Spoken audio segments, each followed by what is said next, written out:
Hello and welcome to DC's Panorama, a snapshot look at the issues we may face under our new president, the administration, and Congress. Hi, I'm Maggie Linton, your host. DC's Panorama gives a voice to those who don't get a vote on the Hill. DC's Panorama aims to dig deep into politics, arts, culture, our history, and issues facing metro area Washingtonians. Today's topic, what are humanities and how do I meet one? Watch this video to help answer that question.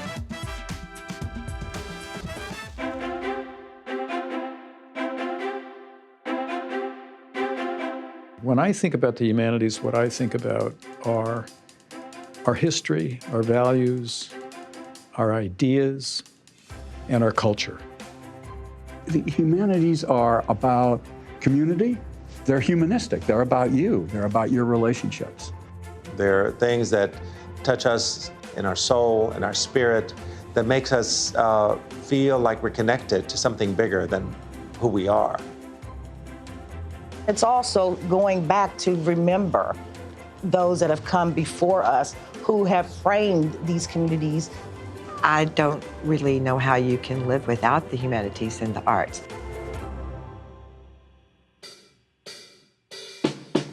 Humanities is a study of human experience.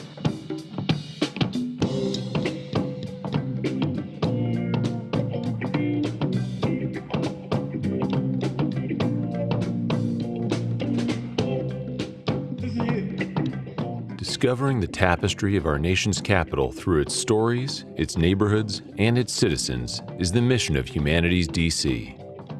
Hello, I'm Joy Ford Austin, Executive Director of Humanities DC. As we celebrate 35 plus years now since the Council was founded, we look back at our rich history and our role in weaving the tapestry of our city. Through its many grants and programs, Humanities DC reaches more than 660,000 residents in each of the district's 8 wards. Humanities DC engages district residents in substantive discussions on topics such as the role of Black churches, the growing and vibrant Latino community, and other issues that affect the quality of life that touch us all. Humanities DC runs many programs reaching out to teens and young adults, such as Soul of the City. Humanities DC sponsors the DC Digital Museum, a free online museum which captures DC's history and culture. This is an amazingly diverse place. It's diverse from the point of view of American history and populations, but it's also increasingly diverse with respect to international or trans-global populations, people coming from all over the world to live here.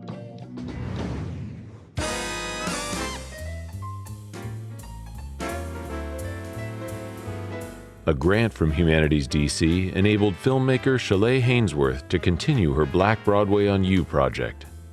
Humanities DC, they understood the importance of this movement of the digital humanities and preserving the history, the humanities, the cultures, and art in the digital space. And I'm actually a direct descendant of the Greater U Street quarter. I'm hoping that Black Broadway on You will be a stepping stone to ignite the engagement of our young people here to experience positive cultural identity, but also to become a part of preserving it.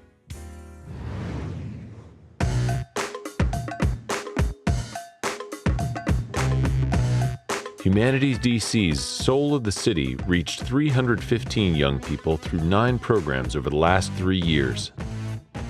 Soul of the City was recently selected as a National Arts and Humanities Youth Program Awards finalist. The Pulitzer Prize Board awarded $40,000 to this innovative youth educational experience for 2 summer programs. Well, quite frankly, the Soul of the City changed my life. I would not be the person that I am today without the leadership, without the mentors, without even understanding on a most basic level, understanding my own community. It's the opportunity to express myself completely, and Soul of the City gave me that.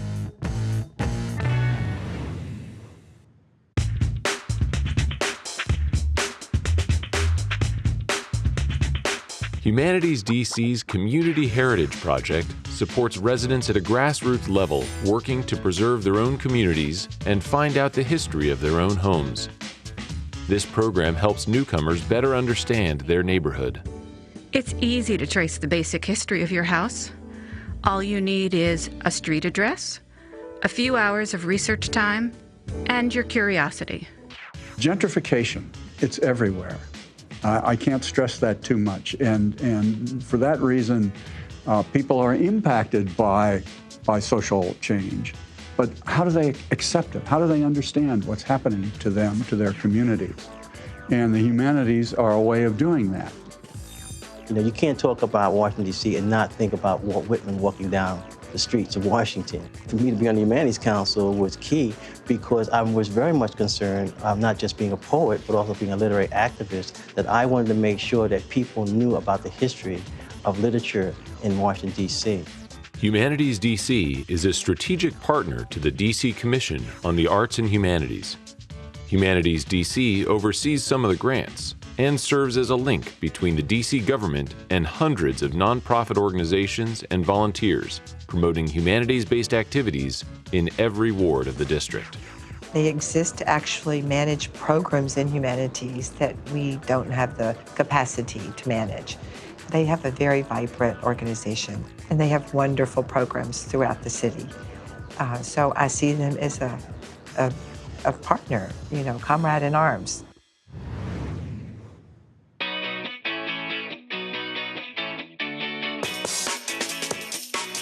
Where happy hour meets the humanities. That's the think and drink definition of a humanitini. These happy hour conversations bring panels of academics, cultural curators, musicians, and many experts for lively conversation and debate. The Humanitini is really a very interesting concept. It is our signature think and drink. And by that, we mean we want people to come out, have fun, talk, and engage one another. It is an opportunity for young people to come out and learn through panel discussions about the city, about its neighborhoods, about its history, and most importantly, about its politics. We have a bookstore. We have authors that come here and talk. We have poets. We have writers. All of these things are part of the humanities, is what makes us human.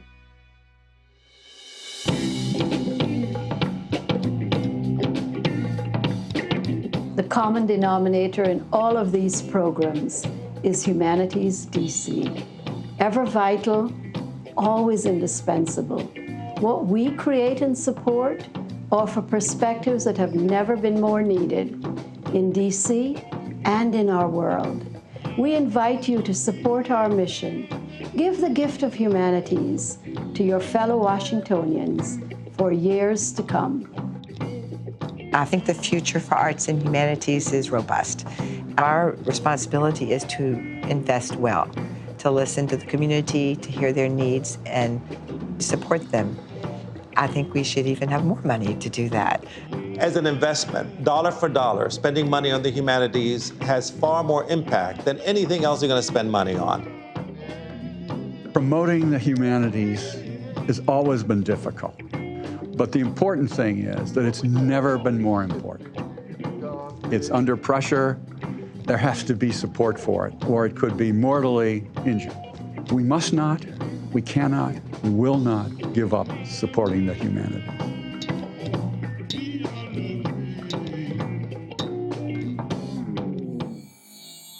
She's the former president and executive director of the African American Museums Association. She has consulted with the Presidential Commission for the National Museum of African American History and Culture and the Kellogg Foundation, among others. She is now the executive director of Humanities DC, formerly the Humanities Council of DC.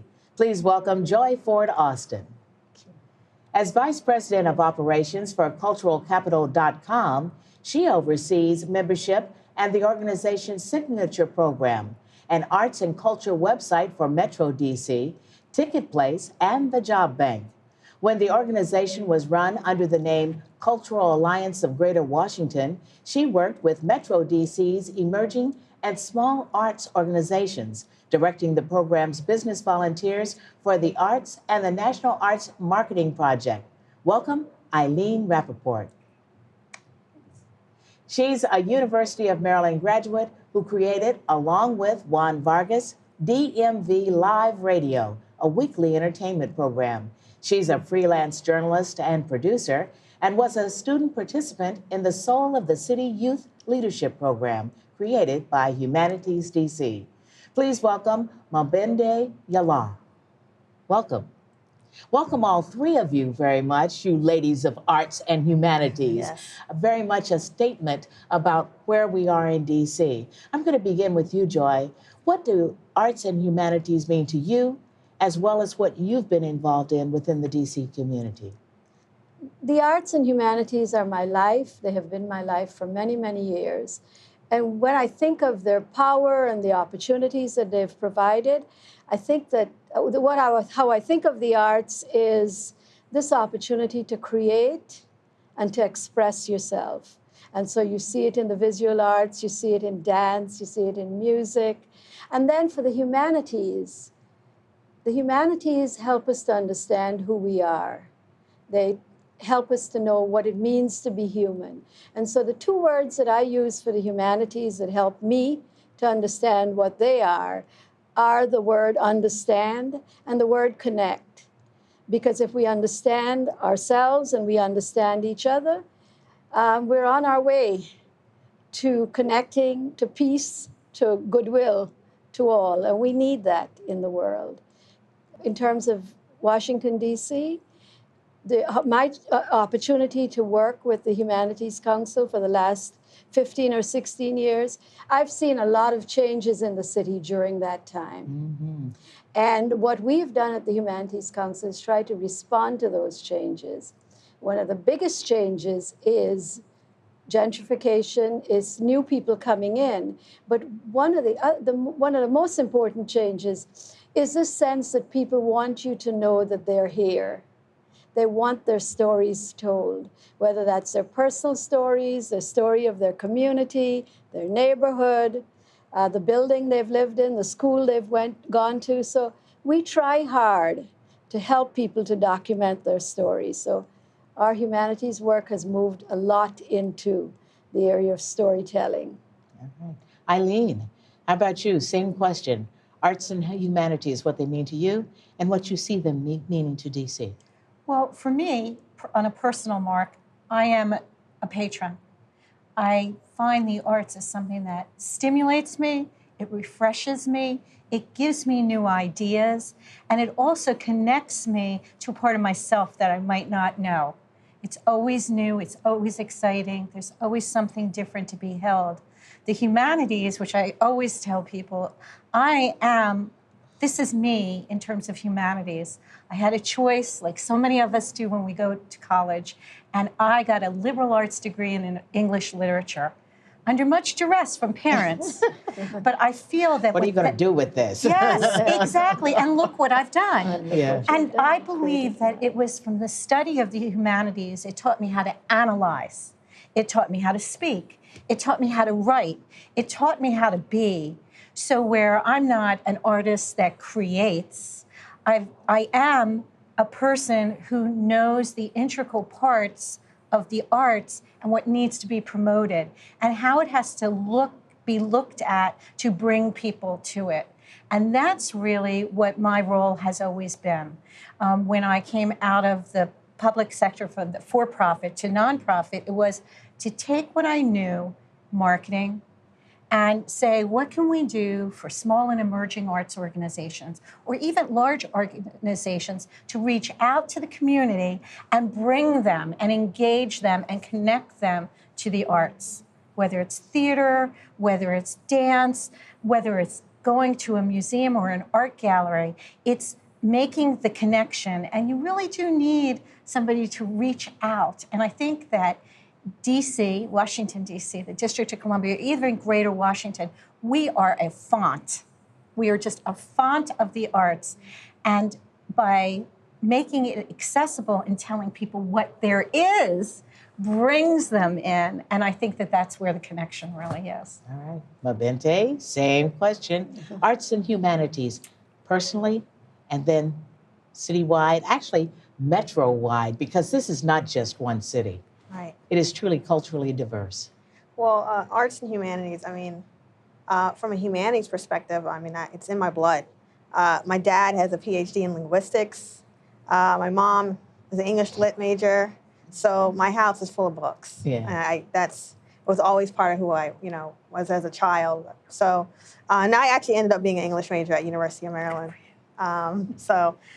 For me, humanities is arguably the most important piece of study in a university because, okay, science gives you a means to learn how the world works from a mechanical point of view, but the humanities gives you a perspective that's beyond the mechanical, not just how things work, but why.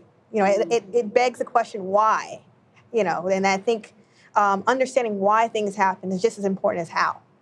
As far as DC, I mean, I'm a producer. I spent a lot of my time in DC as deeply embedded in the arts, the music scene of DC. I mean, I would say that for DC, humanities and arts in general, it's the pulse of DC. It's the heart of DC in many ways.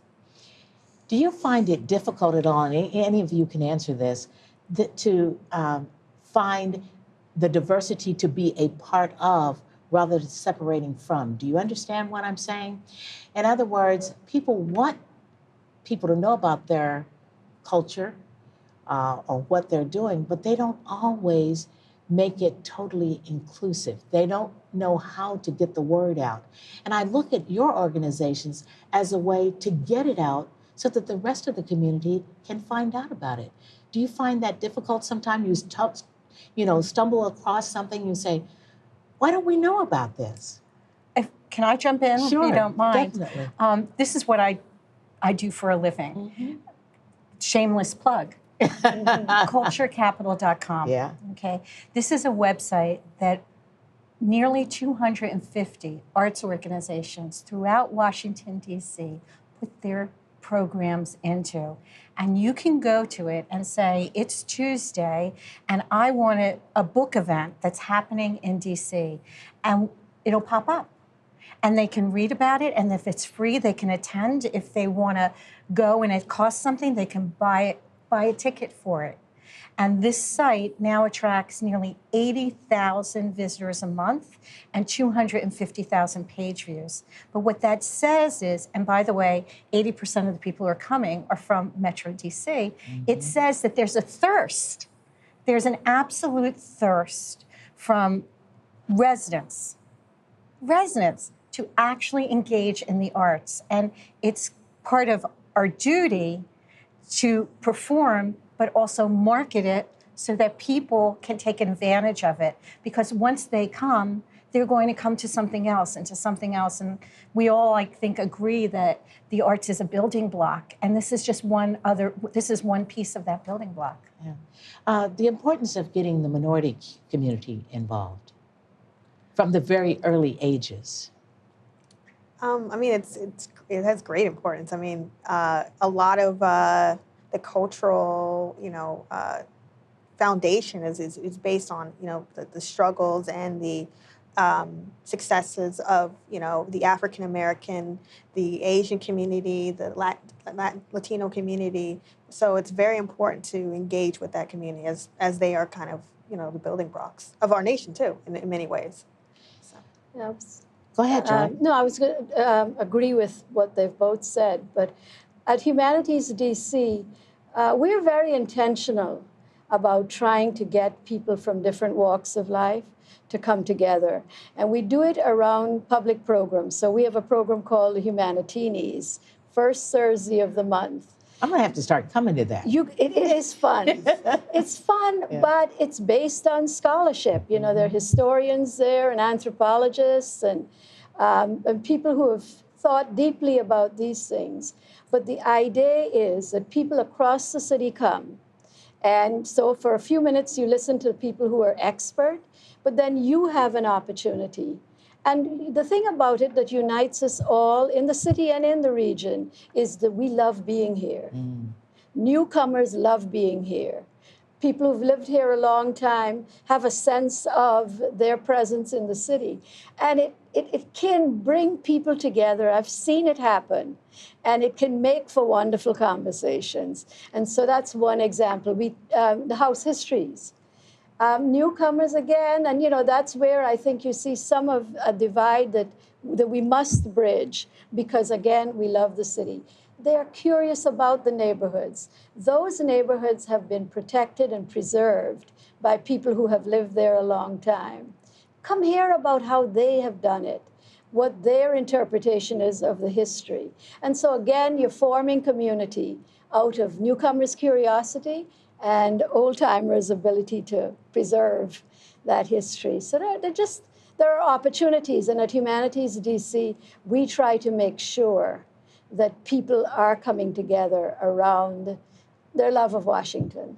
When you speak of love of Washington, because I've fallen in love with it and have watched the city go down and rise again. Yeah, and it's in the rising. I work in Northeast Washington, and I see how diverse that area has become, from highly depressed and the revitalized area, little pop-up art scenes, little pop-up drinking places. It's just, throughout the summer, pop-up movie theaters nights and things like that. Mm-hmm. These are the kind of things that where whole families can get involved in, and it doesn't cost a thing. When I think of the Kennedy Center and the activities that go on there throughout the summer and all throughout the year, it's just amazing how many offerings there are, isn't it?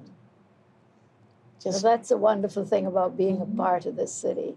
And yeah, absolutely.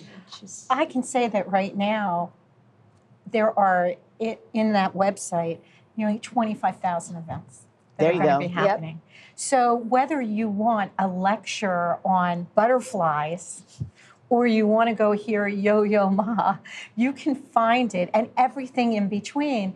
And I think the other thing, to your point and your point, is the diversity. That we have organizations that are so tiny but so powerful. Like right now at Atlas, there's Intersections Festival. Yes. I mean, all the way up What to... a wonderful performing arts center. And look, it's new. It's not new to us, but it's new. But there's so many opportunities, both big, mid-sized, and small, and to go to a diverse population. The singles, the young, as we call them, millennials, the parents with their children, and then the people who are in retirement. There's so many choices. And I think that you can't find that except within DC, and I guess that's my regional, greater DC, and that's my pride. But I have lived in other places, and it's not so easy, and it's not so available. Congress, the new president, are all saying they're going to hit the arts and possibly take away some or a lot of funding from them. What are your thoughts? How can DC residents and in general help to change that narrative? I think this is an opportunity for us who love the arts and love the humanities to say, look, we'll put a stake in the ground here, and we must do something. And, that something is a number of practical things that we can do. So it's making sure that we make Congress understand, even if we don't have the vote, we have a council member who can speak up on our behalf. And so I think everybody from all ages needs to get behind this. The arts and the humanities are a civilizing force. It's much of what we will leave after we're gone. So it's critical that we stand up and that we also understand that the arts and humanities are not Republican or Democratic. Very true. They're not liberal or conservative. They just are the very air we breathe, how we understand ourselves. And so we've got to. I'm really getting involved now in advocacy and thinking about how do we make it clear that the National Endowment for the Arts, National Endowment for the Humanities, CPB, must be sustained. And I think we have friends across the country who feel the same way. Yeah. So we got to add our voices to the mix. We must speak out. MaBinti? Even more so now, the importance of really embracing and endorsing the humanities, especially history. I mean, I look at You can draw parallels between what's going on and what's happened in the past. And I think that level of introspection is really important as we look to make the world a better place in a very idealistic kind of way. But I think that's the first step, is really analyzing history, and quite frankly, don't make the mistakes of the past. Learn from those mistakes. And I think now is a time that we as Americans need to come together and think about what do we want to be? What kind of legacy do we want to leave as Americans? Right. And also lift all of these each up culturally in order to understand the culture and where we came from, as you just said. It's so very important. Not to separate, but to bring together. I also think it's important that we all look at a different side and say, what if it wasn't there? And the impact if it wasn't there. I mean, again, thinking of myself, I had the opportunity to go to Broadway in 4th grade because I lived in New Jersey, but that was Broadway, and how that impacted my life and how I started to view things. If it's not there and if it's not accessible, it's the humanity, it's the peace, it's everything that you said about civilization is suddenly gone. And I think also in terms of advocacy, I think a lot of people take the arts for granted. They don't realize that everything that's happening in DC, with few exceptions, comes under the guise of being a nonprofit. That's right. Which we've got to means make a difference. When you walk into the theater and you sit in that seat, you're only paying for 1/3 of the cost for that production. The rest of it is coming from the NEA. It's coming from grants and foundations. And they understand the importance of this art. We've got to be there to support them. Okay. All right. Thanks to you all for joining us on DC's Panorama. And thanks to you, our Washington area audiences, for sending us your thoughts on this program and ideas for others. You can follow us and send your comments to our Twitter account at DC Panorama. That's at DC Panorama. DC's Panorama, giving a voice to those who don't get a vote.